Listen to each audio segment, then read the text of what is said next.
région, c'est quelque chose de très important parce que ça nous a permis de reprendre sur le SCOT de 2006 410 hectares d'extension urbaine qui ont été rendus, je vous le disais, donc aux espaces naturels et agricoles. Et cette ZAC du Coteau correspond exactement à cela. Effectivement, les 5 axes pour guider l'aménagement durable, c'est le grand parc métropolitain, la diversité des paysages, l'appropriation du risque incendie-inondation, également les dynamiques de développement urbain avec les portes métropolitaines dont on vous a parlé. Mais ce quartier du Coteau est un paysage préservé au cœur de l'aménagement de la ZAC. Il y a dans cette ZAC du Coteau qui se trouve pas loin du tout du centre-ville, la préservation de tout l'espace. Cet espace, ce sont des vignes, c'est de la garrigue, et on l'appelait cet espace la ZAC du Coteau, car il y a un mas qui s'appelle le mas du Coteau. Montpellier était entouré de mas et de vignes avant, évidemment. Donc ce mas du Coteau qui est très beau, et cette zone du Coteau se trouve sur une petite colline de laquelle on voit la ville, on voit ce mas du Coteau, on voit cet espace arboré. Et quand je vais laisser la parole à l'architecte, vous allez voir qu'on a préservé justement cette visibilité sur le centre-ville. On voit même Sainte-Anne, qui est vraiment pour nous, Montpelliérains, un point fort, puisqu'il sert au niveau de la mer et au niveau des marins de point de repère, le clocher de Sainte-Anne. Et on voit ce clocher de Sainte-Anne de divers endroits autour de Montpellier. Et cela était important que dans cette ZAC de Coteau, on respecte cela. Également, cette ZAC de Coteau est très bien desservie par les lignes 3 et la ligne 4 du tramway. C'est très important parce que la mobilité, on le disait tout à l'heure, c'est un des signes forts. Alors, cette ZAC du Coteau, préservation de 26 hectares, j'y tiens, ça fait partie des hectares que l'on préserve. C'est des poumons verts qui alimentent Montpellier. Donc, quand on parle justement d'écologie, quand on parle également de nuisances sonores ou bien de nuisances évidemment autres, ces poumons verts nous permettent de mieux respirer et de mieux vivre au centre-ville de Montpellier. Ça va être des logements qui sont envisagés à terme, évidemment, et une ferme permacole. C'est donc vraiment ce que l'on essaie de construire autour de la ville de Montpellier et dans la ville de Montpellier, puis ça en fait partie, des ZAC de nouveau, un autre quartier de vie, différent de la ZAC EAI ou de la ZAC de Campasserès dont on vous a parlé tout à l'heure, mais également de l'économie agricole. Il faut toujours en permanence mettre en tête, j'habite, mais je travaille, je mange, je respire. C'est également lié au projet de Montpellier Capital Santé, dont on n'a pas parlé, parce qu'on ne peut pas parler de tout, mais qui est un des projets phares de la métropole de Montpellier. Je vais laisser la parole maintenant aux personnes qui doivent intervenir. Donc, effectivement, ce projet a pu se faire, ça renvoie à deux, trois idées qui ont déjà été développées tout à l'heure. D'abord, le portage foncier. La collectivité a acquis une grande partie des 26 hectares qui permettent au projet de se développer aujourd'hui sur plusieurs années. Donc, grâce à ça, on est capable de passer à l'opérationnel assez facilement. Ensuite, la question des lisières, puisque le futur projet va reconstruire une lisière avec l'actuel parc Malbosc. Et donc la relation entre la ville de demain et la nature d'aujourd'hui est au cœur de la construction du projet. Projet qui a donné lieu à un marché de définition, un dialogue compétitif au terme duquel l'équipe de Villers et associés ont développé leurs idées et ont pu être choisis, et c'est ce qui va vous être présenté dans les pages suivantes. Merci, bonjour. Alors, je m'appelle Magali Fogelwein, je suis associée dirigeante, architecte urbaniste et directrice du pôle urbanisme de DEA, anciennement de Villers et Associés. Et on est mandataire du groupement avec un co-concepteur, Imagine, un architecte montpelliérain, et deux bureaux d'études, Artelia et Visia, qui nous ont accompagnés dans la réflexion de ce projet dès le concours. Alors, un peu contrairement aux projets qui vous ont été présentés jusqu'à présent, on est, nous, au tout début de la réflexion, puisque les images qu'on va vous présenter sont des images issues du concours et on est aujourd'hui en phase plan guide. Alors, notre vision sur ce projet, un peu comme nombre de visions qui vous ont été présentées ce matin, mais vraiment peut-être encore plus fortement sur ce site, c'était pour nous d'essayer de faire la ville, mais sans quitter la campagne. C'était notre intuition première sur ce site, d'essayer de préserver les ambiances et les continuités champêtres qui marquent ce site. Au fond, notre plan masse, c'est un peu la résultante d'une envie de dessiner d'abord la campagne préservée, puis la ville qui s'insère dans cette campagne préservée. Alors pourquoi cette envie ici, sur ce site ? Parce que pour nous, en tout cas, c'est un site atypique. C'est pas, entre guillemets, quand on nous demande de réfléchir à une ZAC, souvent dans les champs, c'est un peu un champ de patates qu'on peut appréhender d'un seul coup d'œil. Là, c'est un site atypique qu'on ne peut absolument pas appréhender d'un seul coup d'œil. Il faut vraiment l'arpenter pour découvrir ses différentes qualités. Il est notamment habité, il est habité par des établissements scolaires, mais il est habité par ces mâts qu'on évoquait tout à l'heure, avec leur cortège végétal, avec des allées plantées, des portails caractéristiques de cette typologie. On a aussi un certain nombre de chemins agricoles, des chemins qui présentent un caractère rural, tel le chemin Lagatu qu'on voit sur cette image-là, des chemins creux en fait. Des allées étroites qui sont bordées de grands sujets. Et puis aussi, ce qui caractérise le site, c'est cette succession de pleins et de vides entre ces massifs boisés et ces ouvertures vers le grand paysage. Et évidemment, la topographie très très marquée de ce site, puisque la ZAC culmine à 86 mètres d'altitude et est composée en fait de différents versants et différents coteaux. Le site domine visuellement un très, très vaste territoire et il offre des vues extrêmement lointaines sur la ville, les montagnes avoisinantes, le pic Saint-Loup notamment. Les éléments typiques du paysage qu'on évoquait tout à l'heure, ces écrins végétaux qu'on voit de loin et qui marquent vraiment une skyline du site. Et puis les éléments singuliers qu'on évoquait tout à l'heure, dont l'église Sainte-Anne. On a également des arbres remarquables qui sont des monuments en soi, à partir desquels on a essayé de construire le projet. Alors, ce que vous voyez sur ce schéma, ces 3 V colorés, c'est finalement des points de vue sur le site assez remarquables. Et on s'est dit, à partir de ces points de vue-là, à partir de ces hauts lieux-là, on va finalement essayer de préserver la vue telle qu'elle est aujourd'hui. Alors, simplement, sur cette image, on peut observer la vue qu'on a souhaité préserver vers un mât existant, et son écrin végétal qui est au nord du site. Ce travail-là, il se fait naturellement à travers un travail de préservation d'espaces ouverts, mais également à travers un travail fin de gestion de la topographie. Ce qu'on voit aussi sur cette image, c'est le mariage qu'on a souhaité entre les nouveaux îlots et le parc en réseau qui caractérise notre projet. Et ce mariage assez étroit, cette manière d'habiter assez directement avec des espaces encore à ambiance agricole. Sur cette vue-là, ce qu'on voit justement, c'est le deuxième, un autre cône de vue à partir duquel on a travaillé le projet, et justement au fond de l'image, une vue préservée vers l'église Sainte-Anne. Alors pour arriver à réaliser ça, on a effectivement appuyé le projet sur la lecture de la topographie et l'utilisation de la pente qui nous a permis de créer des cônes de vue.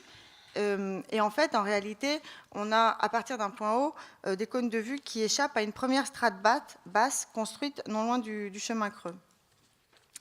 Alors, ce chemin creux, ça a été un des fils directeurs de notre projet, puisqu'un des enjeux forts du projet a été de préserver cette ambiance singulière des lieux. Je vous en ai parlé, de cette ambiance rurale. Et cette ambiance rurale, elle est visible à travers, effectivement, le fait d'avoir une gestion spécifique des espaces ouverts, une gestion agricole, dont on reparlera, mais également, ce qui fait un peu la spécificité de se promener dans la campagne, c'est moins, disons, la capacité à s'approprier des grandes prairies que la continuité des chemins qui vont d'un lieu à l'autre. Et au fond, au départ, on s'est dit, bon, bah, ce chemin-là, il est évident, il traverse le site d'est en ouest, bah, on va en faire la première avenue du site. Et on s'est dit, au fond, est-ce qu'il faut vraiment faire ça, ou est-ce que si on veut préserver les qualités de ce site, il ne faut pas, au contraire, essayer de préserver dans son jus et essayer de faire en sorte qu'on tienne ces chemins ruraux éloignés du nouveau trafic VP, véhicules particuliers, ordures ménagères, stationnement résidentiel, qu'au fond, on en fasse une grande structure piétonne du quartier. Donc, pour arriver à faire ça, on a créé 2 nouvelles voies interquartiers nord-sud et est-ouest qu'on ne voit pas sur ces documents, qui dédoublent en fait ces chemins qu'on souhaite préserver.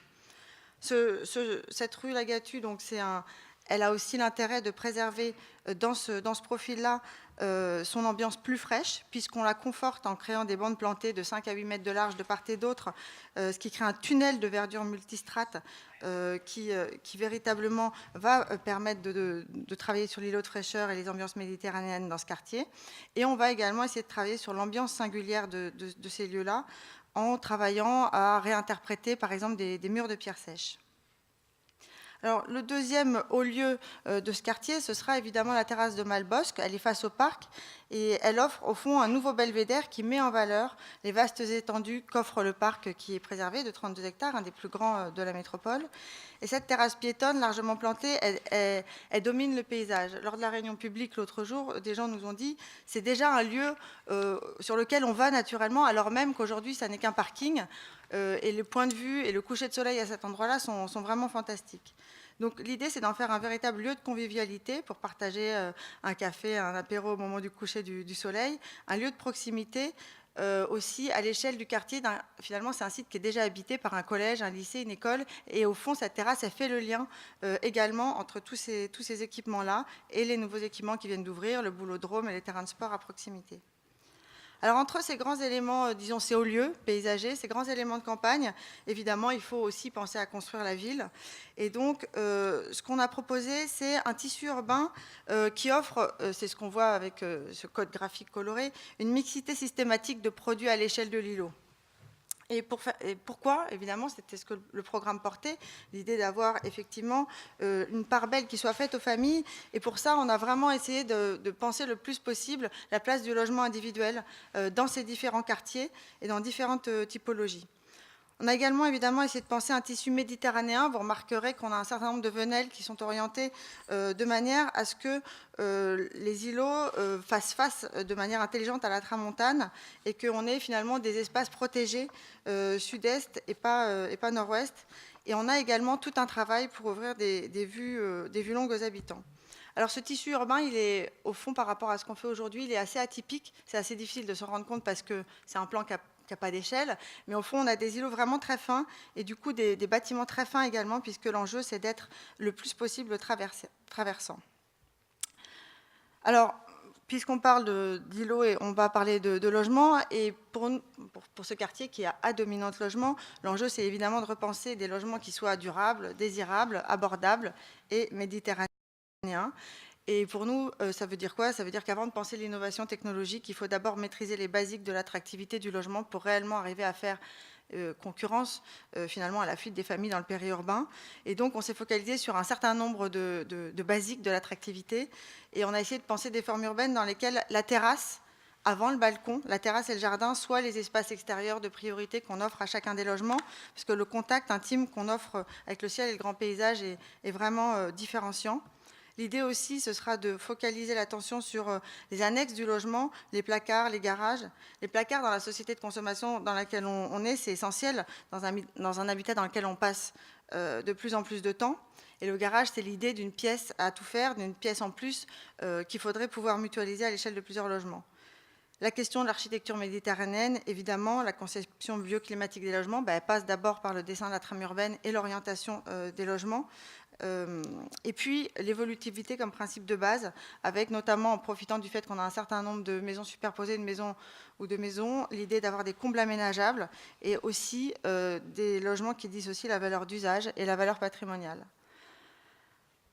Entre ces logements, au cœur de chacun des îlots, une des constituantes de ce vivre dedans dehors qui nous importe, c'est l'idée du cœur d'îlot, de l'espace partagé. On a essayé de faire des tissus urbains qui soient assez différents en fonction des différents hameaux, comme on les a appelés. Et on a du coup des cœurs d'îlots verts appropriables en terrasse qui s'ouvrent vers le parc agricole. On a des cours qui distribuent différents corps de bâtiments, à l'instar de la cour d'un mât, au sein duquel on peut avoir des espaces appropriables et partagés.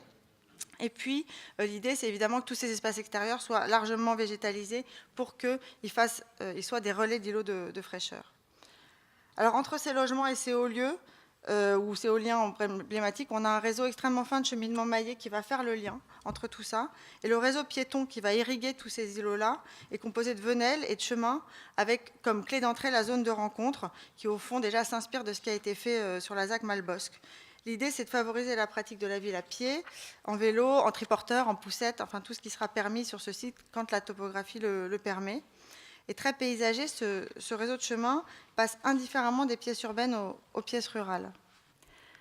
Alors, au cœur de tout ça, un des éléments importants du programme, qui d'ailleurs n'était pas au programme du concours, qui est une proposition que nous avions faite, c'était de se dire, au fond, on a 32 hectares de parc à côté, 32 hectares de lieux dédiés, entre guillemets, aux loisirs, au fond, et on est dans des, disons, dans des équations économiques normales, qui font qu'on ne peut pas non plus s'ouvrir un nouveau parc et qui en plus ne servirait pas forcément à grand chose. Donc on a vraiment essayé de penser à un espace qui soit complémentaire des espaces ouverts qui existent et qui soit donc cette micro-ferme qui se place un peu en tension entre les mâts qui existent et qui est pensée comme un lieu de production, d'expérimentation, qu'on voudrait vraiment un véritable lieu d'échange, de partage, de ressources, pourquoi pas une banque de graines, de production végétale, un espace de lien social et de découverte. C'est aussi un relais en fait entre les polarités qui sont existantes au nord et au sud du site, le château d'eau, la médiathèque de Pierre-Vivre, puisqu'au fond sur cette ZAC, on a une programmation commerciale qui ne peut pas être trop importante afin de ne pas faire trop concurrence avec ce qui existe déjà sur les quartiers avoisinants. Donc, cette ferme qu'on propose, elle fait environ 1,5 hectare en cœur de site, avec une surface cultivée d'1 hectare. Alors évidemment, aujourd'hui, on est au milieu du plan guide. Le programme, il est en cours de test et de définition avec les services. Il y a plein de scénarios qui sont à l'étude. Donc ça, c'est simplement, comme je l'ai dit au début, une image de concours. C'est un petit peu une envie, quoi. Sur cette image, par exemple, on a imaginé qu'on pourrait accueillir, en plus de cet hectare de surface cultivée, un ensemble bâti avec une cour. Ça pourrait faire, par exemple, 2000 m². Et on pourrait accueillir du public et mettre en œuvre une activité qui nécessite un espace d'accueil, un espace de vente, un atelier de transformation, pourquoi pas un espace de stockage, une serre, un poulailler. Alors tout à l'heure, tu me disais qu'il faut faire attention aux nuisances acoustiques, donc peut-être pas un poulailler du coup. Un point de compostage en interface évidemment avec le public. Et évidemment, l'idée aussi d'avoir un logement qui puisse assurer une présence permanente sur le site. Oui, je vais rajouter quelques mots sur cette ferme. Je m'excuse, je ramène chaque fois au développement économique, mais c'est un peu mon ADN. Dans les réseaux thématiques, nous avons également le réseau thématique Foodtech, c'est-à-dire tout ce qui concerne l'agroalimentaire et l'alimentation. Nous avons, au niveau de la formation, Agropolis, l'INRA et le CIRAD, qui sont les fers vraiment lance de pointe de tout ce qui est formation au niveau de l'agroéconomie. Donc, pensez qu'il y a des startups, il y a plus de 150 de startups qui travaillent au niveau de l'agroécologie. On a, entre autres, sur Villeneuve-Maguelone, le MAS numérique, déjà, qui touche plutôt le domaine viticole. Au niveau du domaine viticole, au niveau de la région, 95% de domaine viticole se trouve sur l'ex-Languedoc-Roussillon. Donc, on a des startups et des entreprises qui alimentent cette nouvelle forme d'agronomie. Et évidemment, ce MAS fermier, on va dire, peut-être on ne voit pas l'économie qu'il y a derrière, mais pour alimenter et pour planter, pour savoir ce qu'on va planter d'ailleurs, ne serait-ce qu'au niveau de l'urbanisme, on a la matière grise ici qui connaît exactement tout ce qu'il faut faire pour ne pas se tromper. Parce que là, on travaille sur 50 ans. Au niveau du SCOT, au niveau de tout ce qu'on fait, il faut vraiment réfléchir à long terme comment on travaille non seulement au niveau de l'urbanisme, ce qui correspond exactement quand Madame parle de terrasse, mais également au niveau alimentaire et au niveau de tout ce qu'on va planter. Voilà ce que je voulais rajouter. Et j'ai oublié de parler du mine, excusez-moi, aussi. Le mine, où on travaille sur les circuits courts, ou également sur le mine, dans le marché, on va implanter également des startups, des entreprises pour travailler également avec le mine et faire les circuits courts, ce qui correspond évidemment à toute la notion de développement durable et d'écologie. C'est vrai qu'on veut imprégner au niveau de l'urbanisme. Il n'y a pas de mal. Quelques mots pour terminer sur les questions de calendrier. Donc les terrains sont acquis, la ZAC est créée, nous sommes en train d'élaborer le dossier de réalisation, de travailler sur la conception des espaces publics et du découpage foncier. On a l'objectif d'utiliser la fin de l'année 2018 et l'année 2019 pour finaliser ce travail et d'obtenir les dernières autorisations administratives, ce qui nous permettra de démarrer la commercialisation dans le début de l'année 2020 et d'espérer des premières constructions dans la foulée. Voilà. Si vous avez des questions, mais je pense que vous devez avoir faim sûrement, si vous avez des questions à poser, on est là pour y répondre. C'est Zach Ducoteau, qui est un bon projet. Je vous remercie en tout cas de votre écoute, de votre patience, parce que c'est toujours un petit peu long les arrêts. Mais comme la journée va être longue, on va se libérer, se retrouver, je pense, si je tiens le timing, hein, c'est pas moi qui gère le planning, autour de sûrement... 14h. C'est à 14h. Et on se retrouve à 14h. À peu près.